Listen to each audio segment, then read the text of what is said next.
Be me, 35, newly appointed CEO of mid-sized tech startup with 85 employees across engineering. Product and operations teams had been promoted to CEO role after serving as COO for 3 years. Passionate about disrupting male-dominated tech industry. Believe tech needed radical transformation to address systemic gender imbalances that kept women underrepresented in leadership. Company was 73% male, with men holding most senior engineering and technical leadership positions across organization. Board had appointed me as first female CEO, specifically because they wanted fresh perspective on diversity and company culture. Was excited about opportunity to reshape company and prove women could lead tech companies successfully. One of my first priorities was addressing what I saw as obvious gender imbalance in leadership and technical roles. Had 3 male VPs reporting to me: VP Engineering, named David; VP Product, named Michael; VP Sales, named Tom. All 3 had been with company for 5+ years and were competent, but represented old male-dominated culture. Started documenting instances where I felt they demonstrated outdated attitudes or resistance to my leadership vision. David questioned my technical decisions in engineering meetings, suggesting I didn't understand technical complexities. Michael pushed back on product roadmap changes I proposed, saying they deviated too much from proven strategy. Tom expressed concerns about aggressive diversity hiring targets I set, saying they might compromise on quality. These interactions convinced me that transforming company required replacing old guard with leaders who shared my vision. 3 months into CEO role, I terminated David, citing misalignment on technical strategy and cultural transformation. He was shocked. Having received excellent performance reviews throughout his tenure at company, said he'd question some decisions. But that was his job as engineering leader to provide technical perspective. I said company needed leaders who fully supported new direction, not ones who constantly questioned my decisions.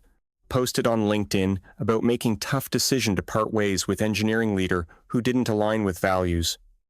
Said, building inclusive culture sometimes required making difficult personnel changes, even with long tenure employees. Got hundreds of supportive comments from women in tech, praising bold leadership and commitment to transformation.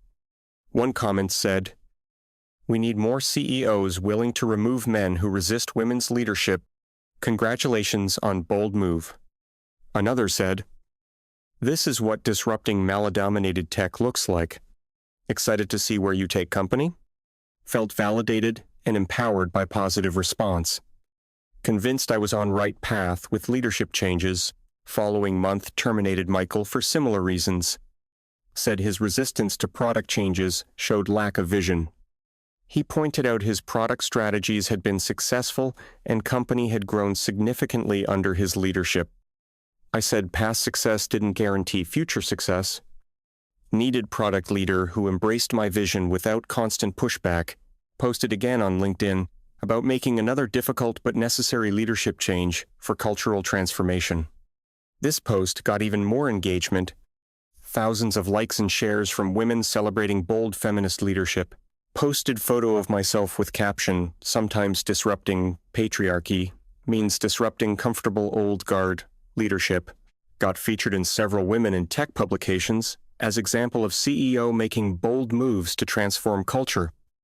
One article titled "Female CEO Not Afraid to Fire Men Who Resist Change" portrayed me as fearless disruptor. Another article, "New CEO," shows how women lead differently by prioritizing culture over comfort.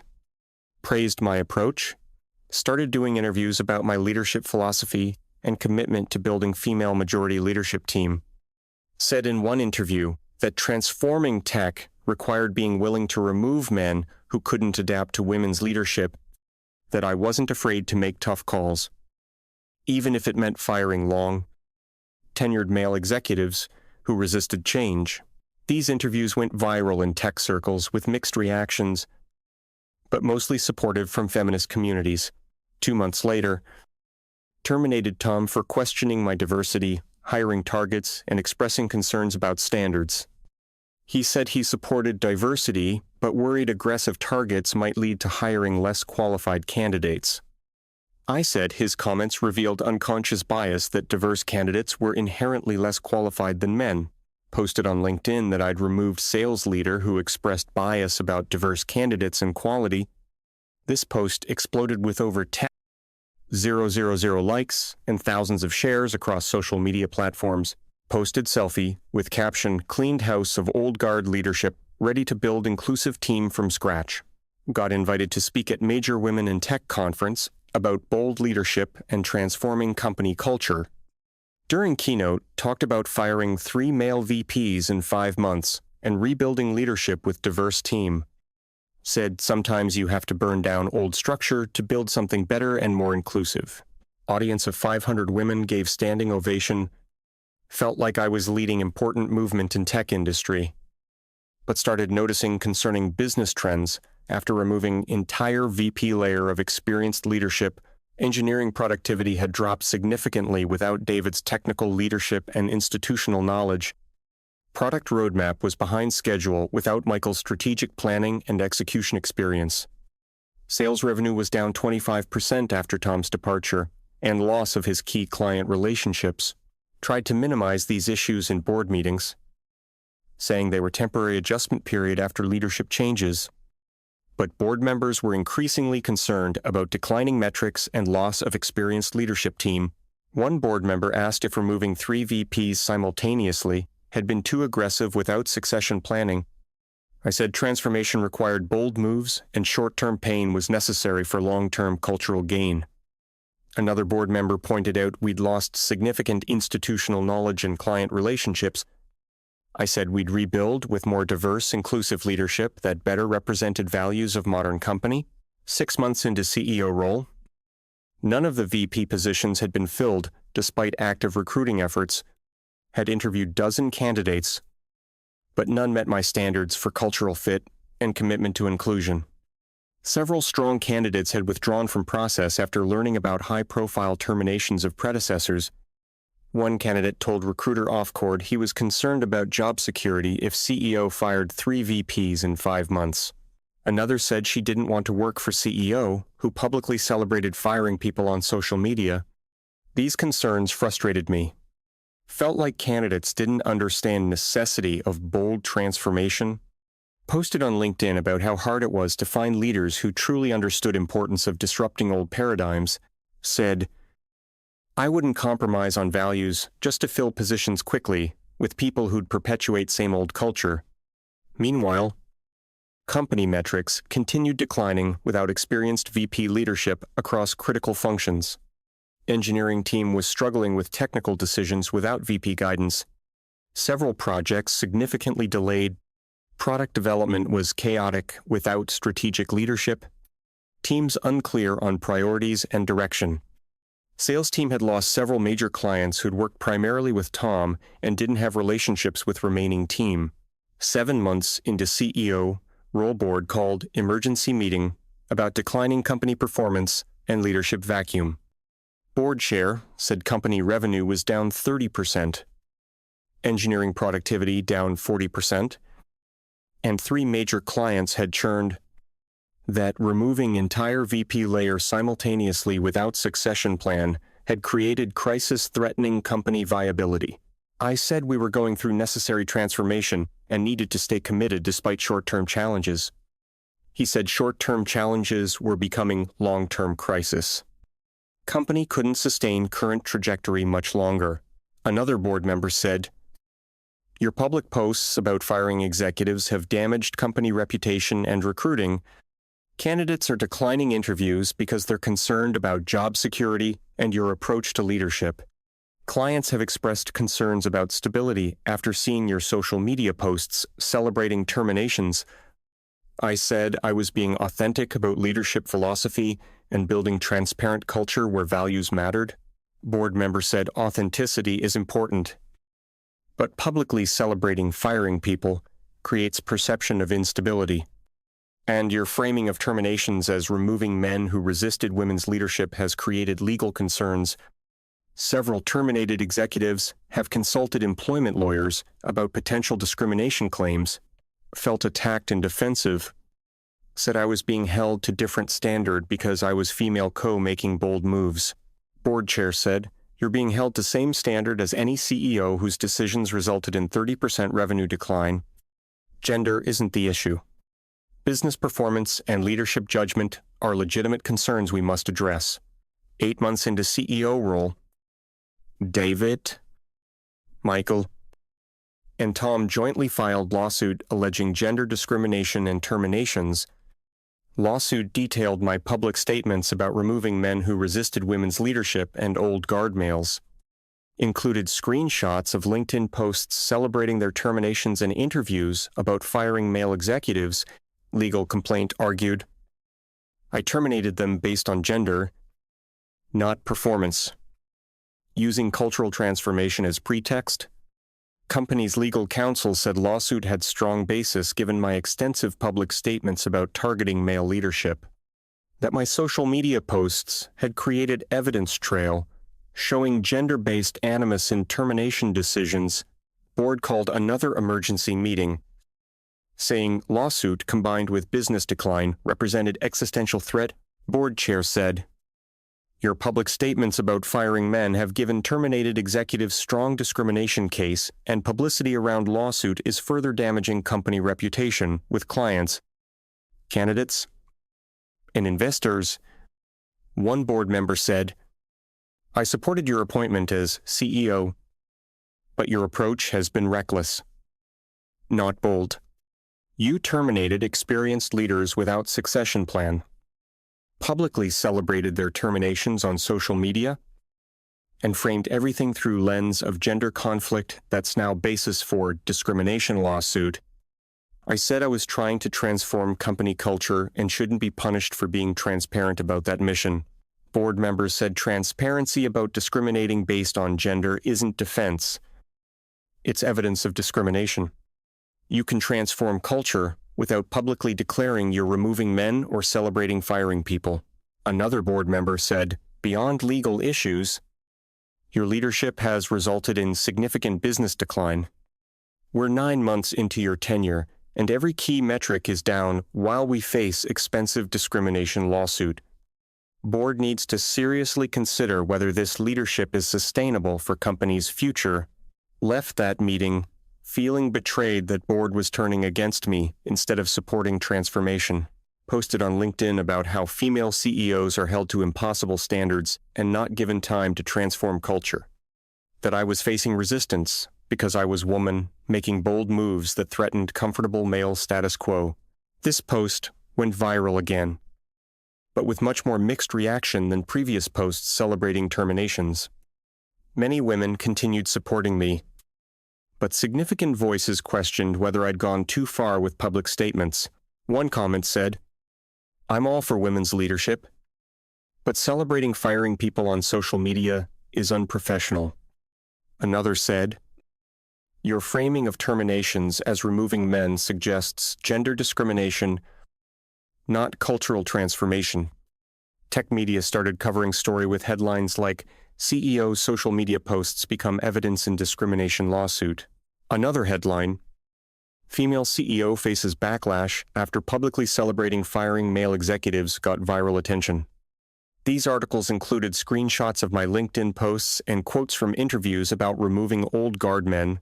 Started realizing my public statements that had seemed empowering were now being used against me in lawsuit. One article analyzed my posts and concluded they provided clear evidence of gender-based animus in employment decisions.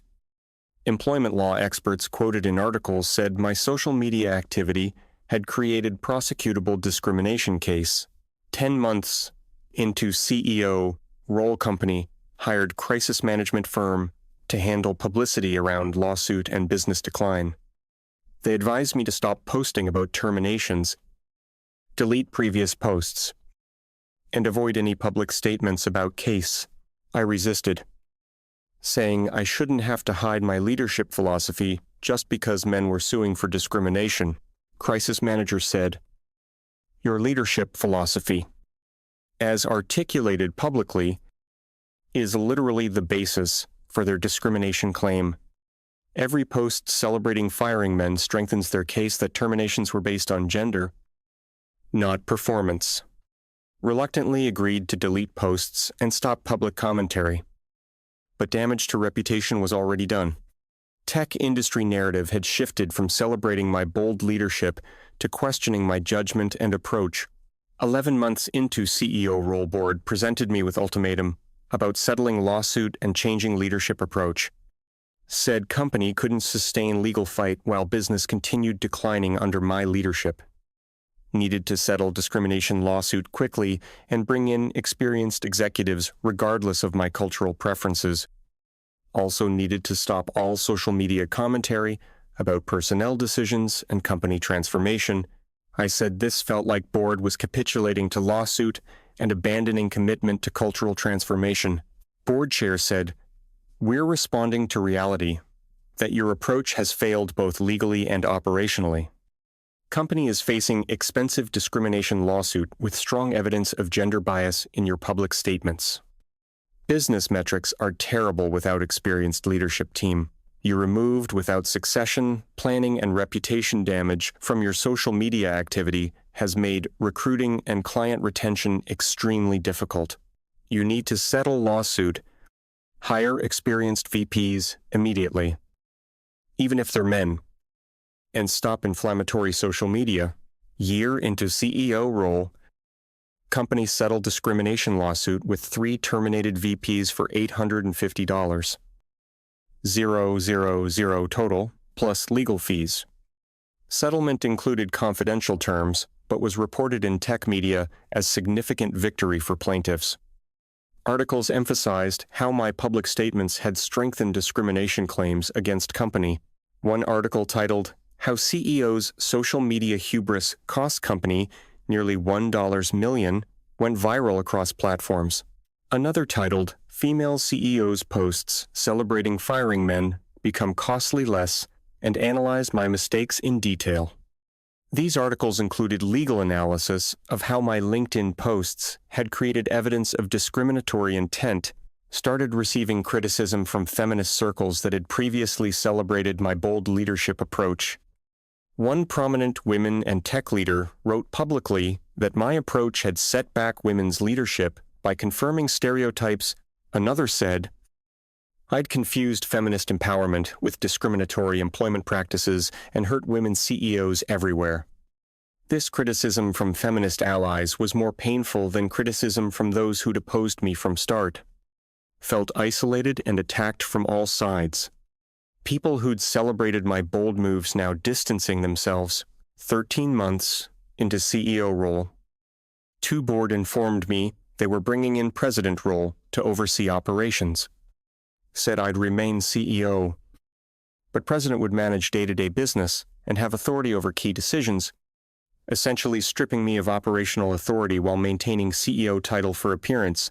I said this was humiliating demotion designed to push me out after my transformation efforts threatened status quo. Board chair said, "This is consequence of business decline and expensive lawsuit resulting from your leadership decisions. You'll remain CEO, focusing on vision and culture, while president handles operations and rebuilds leadership team."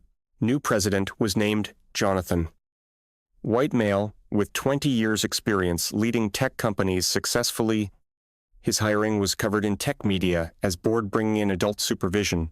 After failed CEO experiment, headlines like "Board brings in male president to clean up female CEOs" mess were especially painful to read. Felt like my attempt to prove women could lead tech companies had instead reinforced every negative stereotype. 14 months into CEO role, Jonathan hired new VP of Engineering, VP of Product, and VP of Sales. All 3 were experienced white men with strong track records in tech leadership. This felt like complete reversal of everything I tried to accomplish with diverse, inclusive leadership team. But had to admit business metrics started improving immediately once experienced leadership was back in place.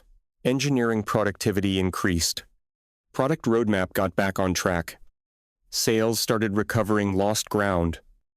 Within 3 months, company had stabilized and was showing growth again after a year of decline under my leadership. 15 months into CEO role, had difficult conversation with my therapist about what had gone wrong. She asked me to reflect on difference between my stated goals of transformation and actual outcomes. I said I'd wanted to transform male-dominated culture but ended up in discrimination lawsuit and business crisis.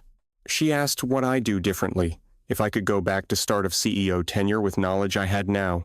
I was quiet for a long time, thinking about firing 3 VPs in 5 months and celebrating it on social media. Said I probably wouldn't have terminated all 3 simultaneously without having replacements ready, and definitely wouldn't have posted publicly celebrating their terminations or framing it as removing men. She said, "It sounds like you confused making bold moves with making reckless moves that harmed company, that publicly celebrating firing people, regardless of their gender, was unprofessional and created legal liability, and that framing terminations explicitly as removing men provided clear evidence of discrimination. This was painful realization that my actions hadn't been bold feminist leadership, but reckless discrimination. 16 months into CEO role, board asked for my resignation, saying it was time for fresh start with new leadership.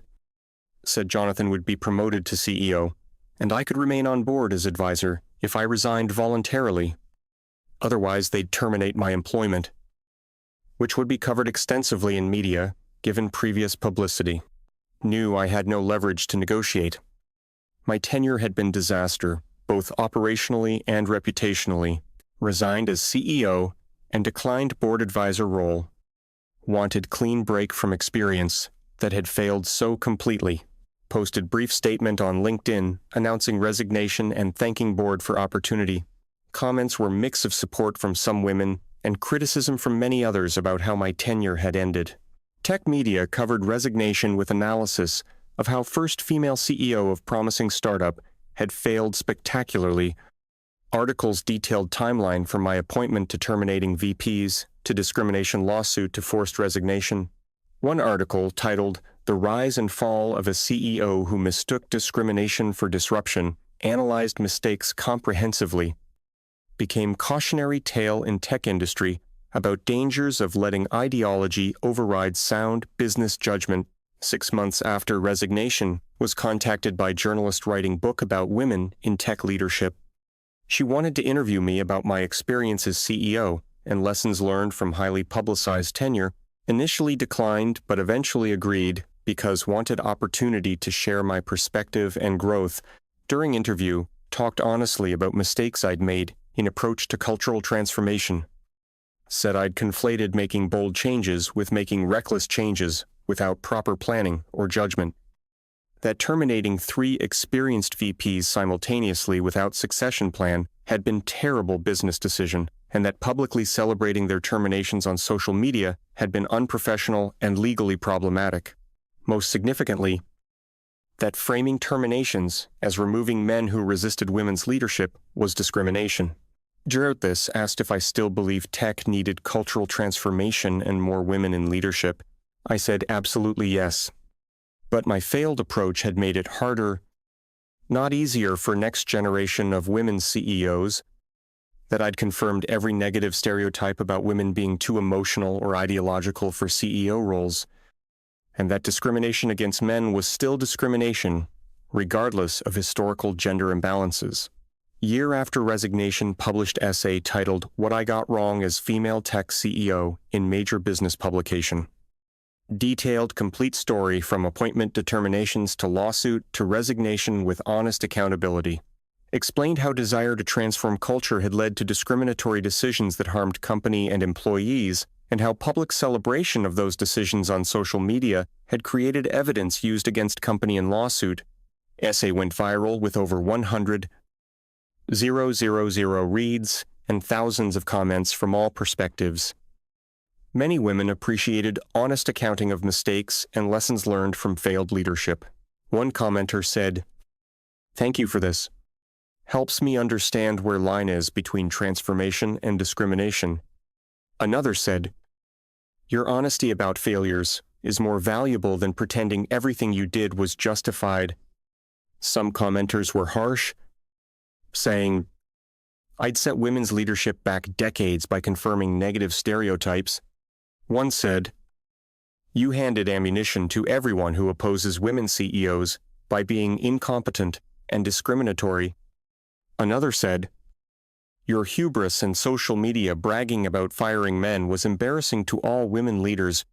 These comments were painful, but honestly reflected damage my tenure had done to women's leadership credibility. 2 years after resignation, started consulting with companies about diversity and inclusion strategy, specifically helping leaders avoid mistakes I'd made of confusing transformation with discrimination. First consulting client was Startup, whose female CEO wanted to fire all male executives and start fresh.